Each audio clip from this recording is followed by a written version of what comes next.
Hey, Stop Doing Nothing fans, it's Patrick Allman, and welcome back to another live session. This one being the five of a series of five recently I did based on an article over on success.com called the five non-negotiable disciplines of a high achiever. Now, this is a different, we're doing a video, we're always experimenting with the best time to do live video.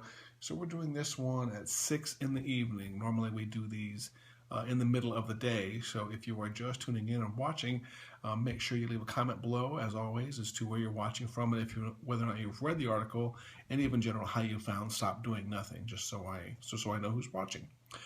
Just so to catch those of you up who are just now watching this entire series, there's an article I published in Success Magazine recently called "The Five Non-Negotiable Disciplines of a High Achiever," and I've done a video each day to go into a little bit more depth about my thoughts on each discipline, and there's been four of the videos. You can find them on the fan page. The first video was about point one, which is the discipline of believing. The second video was point two, the discipline of eliminating interruptions. The third video was the discipline of time management, which, as we all know, is kind of a myth or a hoax. There's no such thing as managing time. Time goes on with or without us, so that's one of my favorite ones. And the fourth one, the discipline of being healthy, because none of whatever else we want in life matters if we can't get up in the morning and have the energy and the enthusiasm and the wherewithal to have the energy to do it. Hey, Paul, thanks for tuning in, Paul. I love the fact, dude, that you watch and listen to all my stuff. I really do appreciate that. Give you a little thumbs up right there. Today we're going to be covering the fifth discipline, the discipline of ignorance. And just in case you haven't read the article, I like to read part of this first and then go into some more in depth on it. This one says, ignorance is the epitome of focusing. You can't possibly know everything, and you don't need to. Once you are willing to live with not knowing everything, the things you choose to pay attention to will get more of your attention and produce better results. So if you want to achieve a higher skill in life or any adventure in life, use this list to help you get, okay, so that's the other one. My whole point with this last one, the discipline of ignorance, is it kind of goes contrary to what you're taught younger, is to learn all these skills and to get good at all these things. You've got to get good at math and reading and science and history and all these things that we're taught. And then when you get a job later in life, you're taught you have to be good at all these technical skills, and you have to be good at interpersonal skills, and you have to be good at writing, and you have to be good at just all these number of skills. And at some point in time when you realize you want to do bigger and better things in life, you kind of get overwhelmed if you're someone who runs your own business, you know completely what I'm talking about. When you run your own business, for example, this is just a classic case. So many of these apply to people that want to run their own business or their own side gigs or things like that. There's just so much you have to know. And even when you're running a household, you have a family, there are just so many things you have to know. You want to own a house? Guess what? You have to know everything from drywall repair to repairing carpet to replacing glass to reinstalling a hot water heater. Just in life, whatever area of life you look in, there are just so many things that you are told that you have to have a skill in to excel in that area. One of them being, self-improvement also. The home improvement one, by the way, that's a classic one. I could do a whole video on that. There's some 50,000 things that could break in a house, and God forbid any of us know all of them. But what I've learned over my 4 odd decades of life is that the less you know, the better off you are. Exactly, Paul. Thank you. Jack of all trades, master of none. The less you know, the better you are in life. Because what that means is you can know a few things very, very well. And I'll go into confessional here, and I'll tell you that there are plenty of things that I don't know well. I've been trying to work on a book for a while, and I'm a horrible, horrible writer. Great speaker, great presenter, but just a bad, bad writer. So that's not something I want to do very well. Recently, I contacted my accountant. I've used an accountant on and off over the years to do my books, to manage my money, to keep things in balance. And guess what? I have just given up again. I've realized, I am a horrible, horrible accountant. So if that's you, if you're someone who has these big, giant aspirations in life, and you're getting bogged down with some of the things that may be holding you back, it could be the simple things, and things like fixing meals in your house, or mowing your lawn, or washing your car. I mean, when you think about all the things that can consume your life every single day, all the services, all the things that need your attention, it's if you have the right income or your bartering skills are really great, you can find someone to handle them for you. And I'm talking like everything, like from fixing your meals to doing your grocery shopping to washing your car to washing your laundry to mowing your grass to doing anything, to wash the windows on your house. It's just amazing in this economy. The fact that people are willing to pay for certain services and there are people willing to do them. Recently, I've discovered that Oklahoma City, where I live, has a couple of mobile car washing services, and I'm eager to take advantage of that because I love a clean car inside and out, but it takes time for me, first of all, to change into car washing clothes, which is basically a bathing suit with nasty shoes on. Get in my car. If I do it the right way, going over to a car wash and just pumping a bunch of quarters in there to basically spray the stuff all over my car and hope it gets clean, and then come back and then, it's still not 100% clean. You still need to do work on it.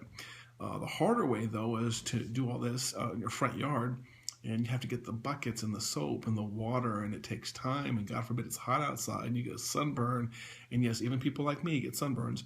And you basically, that can be a 2 or 3 hour ordeal, especially if you're the kind of person who wants to wax their car and vacuum and clean all the stains out of the carpet.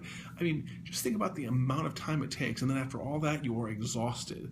So just the simple task of washing your car is something that has to be done, but it's an immense use of your time, an immense amount use of your resources, and obviously it's a use of money, and there's all that time where you're not getting a chance to use a talent or a skill that you actually do have. Let's say it's writing a book or making a video like this or doing some software development or developing a business or doing accounting if you're good at it. All that your time is taken away from all the things that you're good at to do things not only that you don't want to do, that you're terrible at. And those are 2 signs right there that you should find a way to get rid of something. If you're not good at it and you don't want to do it, you're going to be, if you're like me at all, you're going to be pissed off when you're doing it.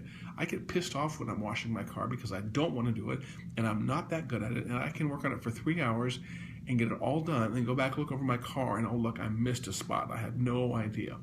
And so rather than deal with that frustration and getting dirty, very good point. Paul just dropped a comment right there. And by the way, those of you tuning on also, please feel free to drop a comment at the bottom or drop a question and I'll gladly answer it.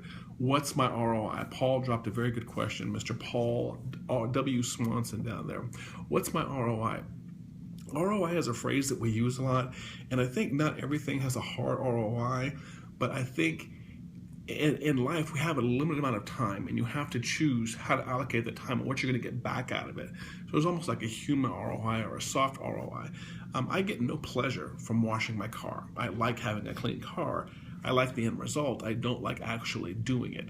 So I'm going to get a return out of it, but I'm going to get a better return out of putting my time into something that I'm good at. I have 2 choices when it's time to wash my car. I can go outside and go through all that rigmarole that I was talking about, or I can sit inside where I enjoy the weather inside my house. I can reorganize my closet. I can read a book. I can do a video like this for you. Imagine that. I'm doing this video for you right now. Imagine if I had scheduled a car wash right now. Getting 2 things done at once. Getting a mobile car wash is not that bad. That would be a great return of my time. I can work on a book. I can work on a self-improvement product. I'm in the process of developing a self-confidence product that I'm going to have for sale on StopDoingNothing.com, and hopefully you guys will be interested in that and want to help me promote that. But there are all those other things I can be doing that I am better at, that I can get a better return at, in this case, Paul, financially are correct, than sitting out there washing my car. And washing my car is just the example I've hooked on. However, there are so many examples like that. And I've had an interesting discussion with my wife about all the things that I would eventually like to outsource. Meal cooking, grocery store shopping. There's a grocery store right by us that basically offers that. I can go on their website. We can save predefined lists of the brands and things we want to buy. And then just when it's time to buy them, just go there, say click, and someone will buy it, pay for it online, and they're waiting for us. And Amazon's doing this a lot also now. Not only under Amazon Prime, but in certain cities, Amazon, you can have predefined things shipped to your house on a regular basis. That's the whole premise behind Dollar Shave Club, is why do you have to constantly remember razors and go out and shop for razors when you can just have one proactively delivered to you? And our world is becoming more like that. Our world is becoming service-oriented, or helping us get those little kind of detailed things in life that we normally forget and we stress out, to remember. I am a member of Dollar Shave Club, and as soon as Amazon offers some more of those services directly to my house, like a regular monthly box of expendable things, I'll be definitely getting on that. And why do I do that? Because I don't want to have to remember to go to the grocery store and get those things or put those things in my cart. And you know what? I went grocery shopping the other day. I'm not a particular fan of grocery shopping. Someday I will eventually pay someone to do my grocery shopping for me. It's not that hard. It really isn't. It's not, I suppose you could say grocery shopping there's an art form to it, but not really. It's pretty binary. It's pretty sciencey. I get this kind of yogurt. I get this kind of milk. We get this kind of water. We get this kind of beef. It's pretty easy stuff. I get no pleasure out of that whatsoever. So my whole point is be comfortable with being ignorant and not knowing everything. Be comfortable with being ignorant and not even being able to do everything. Ignorance in the past, I think, has been kind of synonymous with the word dumb, and both can be used in an insulting format, but I would not say that they're always that way. I'm perfectly comfortable being ignorant with plenty of things in life. It doesn't hurt my feelings if you call me ignorant. Being ignorant is one thing, because you can selectively choose to be ignorant. Being stupid and being rude and vulgar, those are things that you just don't ever want to be. But being ignorant, I'm pretty much okay with that. So again, if you're still watching, make sure you leave me a comment below, because I love doing these live sessions for you guys, and I've had a pretty good response about them. If you are just tuning in or you have no idea what I'm talking about, go check out the recent previous videos, and in those recent videos you will find a link to the article over on success.com called, drumroll please, the 5 non-negotiable disciplines of a high achiever. I'm a contributing author to success.com, and I've got a couple articles on there, and for each article I'm going to try and do like a whole video follow-up series on the particular topic, because they're usually list-based.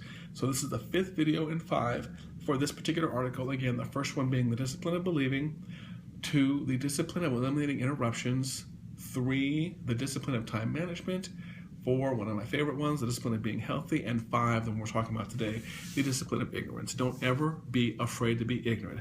As always, please follow, like, share on social media, and let me know your thoughts. And until, thanks, Paul. I appreciate you tuning in, man.